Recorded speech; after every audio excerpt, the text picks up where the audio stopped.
டித்வா புயலால் சேதமடைந்த மலேக ரயில் மார்க்கத்தின் பல இடங்களில் பாரிய சேதங்கள் ஏற்பட்டன. தற்போது குறித்த ரயில் மார்க்கத்தின் புனரமைப்பு பணிகள் விரைவாக முன்னெடுக்கப்பட்டு வருவதுடன் சில இடங்கள் முழுமையாக புனரமைக்கப்பட்டுள்ளன.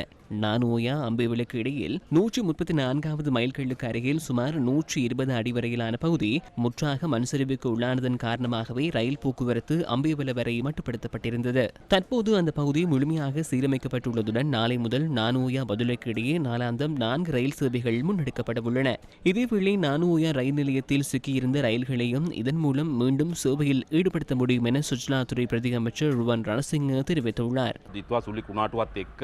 டித்வா புயலால் மலேக ரயில் பாதைக்கு பாரிய சேதம் ஏற்பட்டுள்ளது. இதன் விளைவாக ரயில் போக்குவரத்தை சில குறிப்பிட்ட இடங்களுக்கு மாத்திரம் மட்டுப்படுத்த வேண்டிய நிலை ஏற்பட்டுள்ளது. குறிப்பாக ரயில் திணைக்களத்தின் ஊழியர்கள் மற்றும் NBRO போன்ற ஏனைய அனைத்து நிறுவனங்களும் இணைந்து மேற்கொண்ட பாரிய நடவடிக்கையின் மூலம் பதுளை அம்பேவல வரையான மலேக ரயில் பாதையில் ரயில் போக்குவரத்தை எம்மால் ஆரம்பிக்க முடிந்தது.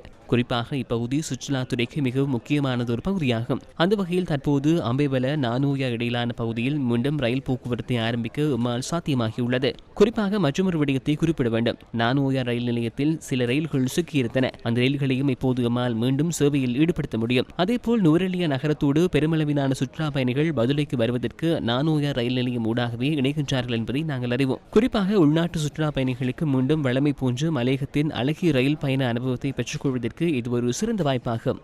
සුන්දර දුම්රිය අත්දැකීම ලබා ගන්න